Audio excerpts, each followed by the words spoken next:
Okay, we are back for segment 4 of the Sports Circus. And we're finishing up with the NFL. I had two really good guests in here. I had Javi and I had Sergio, a family travel here from El Paso to enjoy Las Vegas. And what could be better trying to help the kids and getting their input? I think it was great. So hopefully you guys did as well. So we're going to continue on with the NFL real quick. And I want to cover a few games. And one of the games I want to cover is Washington at Chicago. And this is Sell the Bookmaker now speaking, and so hopefully you'll see it right down below me. It says Sell the Bookmaker. And thinking about what the Washington Redskins have at stake, they really blew it last week. All they had to do was win, and basically they were in. But now they need help from a lot of other teams. I don't really see the Washington Redskins doing the miracle of getting into the playoffs, and they're going to be facing a defense actually that's very good with the Chicago Bears. Offensively, they're trying to find an identity, of course, with the quarterback injuries, etc. This is a team that's had a lot of problems, but this is also a team that doesn't want to really finish things out on a losing note. They want to keep John Fox around. So the Bears are +4, and I think the Bears get themselves a win. I think they win the game straight up, and you're probably going to see a low-scoring affair, cold, blustery, ball control team. The Washington Redskins tend to be a very good ball control team as well. But and they're really hard to get off the field. So I don't look for a lot of points in this game at all. I'm not looking for a wide-open game whatsoever. But I think take the Bears with 4 points in that one.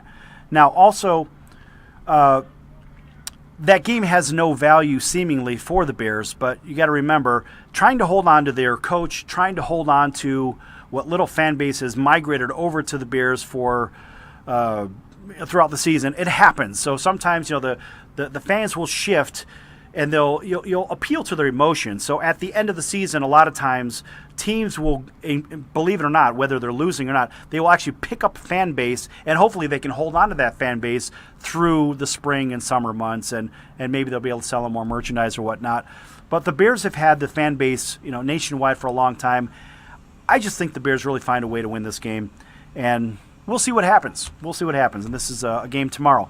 Now, Tampa Bay travels to New Orleans, and Tampa Bay is certainly in the middle of the playoff hunt for a final spot, and New Orleans, I think, has a 1% chance of making the playoffs. But Tampa Bay's defense, can they smother New Orleans again as they did just a couple of weeks ago? Highly unlikely. This game is being played in the Superdome. Different ball game, different teams, different everything. Tampa is a good club, and their defense has really been good.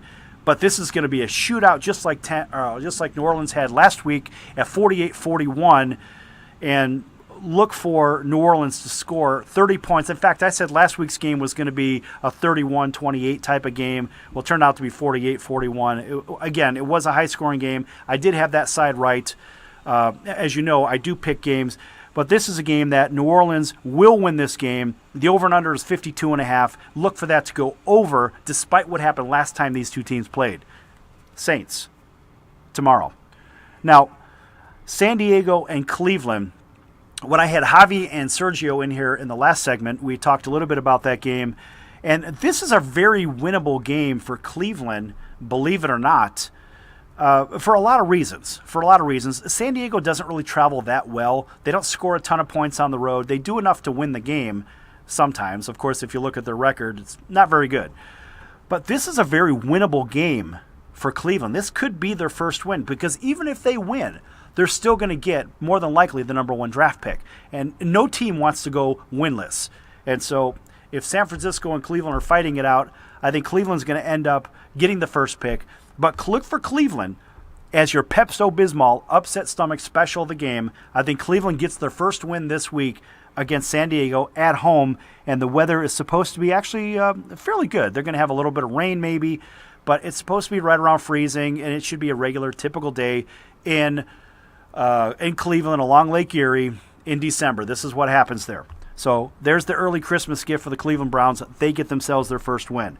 Now, I also want to cover the Indianapolis and Oakland game. Oakland, of course, we talked about last segment, is trying to get a first-round bye, and they need a win. They need a couple of other things to happen here as well. And Oakland is playing an Indianapolis team that really, they played remarkably well last week. But I think that was Indy's last real game that they had. I look for Oakland to win a big shootout in this one. I don't know what the score is going to be in this, but I think it's going to be another high-scoring affair. If Luck has a big game just like he did last week, look for this total to be above 60 points. So I believe Oakland will win the game, and I think it's going to go over. I'm just not sure about the 3.5 to 4 points, which is the current line here in Vegas. Not sure about that. It could be a 1-point game. So take the over if you're a betting man or woman. Finally, the Dallas-Detroit game, that is your Monday night game.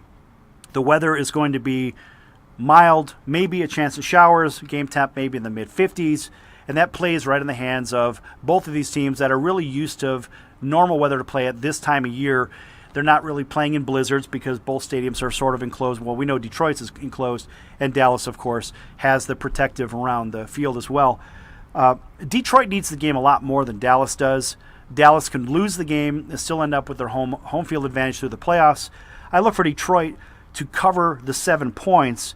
The over and under, I'm not sure about that. I think Detroit wins this game outright. Dallas takes another loss, and they're going to limp into the playoffs as we move forward. And Detroit is probably going to end up going next week against Green Bay. The winner takes the division. Green Bay wins that game, as we talked about with Sergio. Sergio's favorite team, of course, being Detroit. So look for Detroit to win this week, lose next week, and not make the playoffs. Now, real quick, talking about the NCAA football, we have a couple of issues to think about here. And first of all, there are no New Year's Day bowl games, which is un-American. It just doesn't really happen. It just happens that Christmas and New Year's fall on a Sunday for the NFL, and so there's a conflict of interest for TV time. So the games have been moved to either New Year's Eve, which are the 2 national championship semifinal games, and of course you have the NFL being played on Sunday, and the balance of the bowl games are being played on January 2nd, your typical New Year's Day 5 or 6 games. So I don't agree with some of the moves that some of these teams are taking.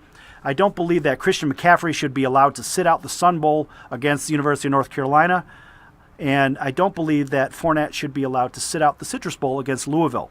I look for both of those teams to lose those games because they're having their guys sit out, but I think it's wrong because they're sitting out for money. You should not be allowed to sit out for money. This is NCAA football. They are student athletes, not athlete students. They're not paid to make money to play a game when they're in college. They should not be sitting on the bench, and I hope that hurts their draft as they go through the draft this coming, I think it's in March. So it's absolutely wrong. Those kids should be playing, period. That's not what a teammate does. That's what an individual does. So it's wrong. And if you guys are watching, it's wrong. Play the game, be a man, and do the right thing. Everybody needs to do the right thing. You've got a lot of teammates to think about, and you should be ashamed of yourselves for doing what you're not supposed to be doing in the first place. So, moving on quickly. The CFP has the 4 playoff games, actually 2 playoff games.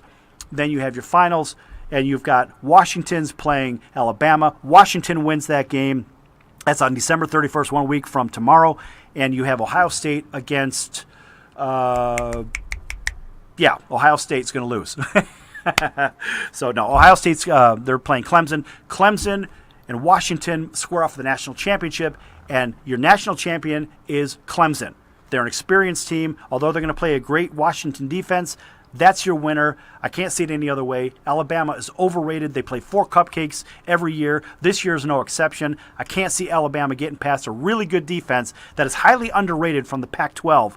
Washington gets no love. The Pac-12 gets no love. We're going to give some here on the Sports Circus. And I'll tell you what, if you want to hear more about that, you could tune in tomorrow at Fox Sports Radio, AM 1340 here in Las Vegas, or you can stream it online at thesportscircus.com. Scroll to the middle of the page. There's a link to stream live. Make sure you tune in. There's going to be a special guest on tomorrow, Women's NBA Commissioner, WNBA Commissioner of the D-League, Janelle Burse, and we'll have a student-athlete segment. Until next week, Merry Christmas, and we'll see you then. Bye now.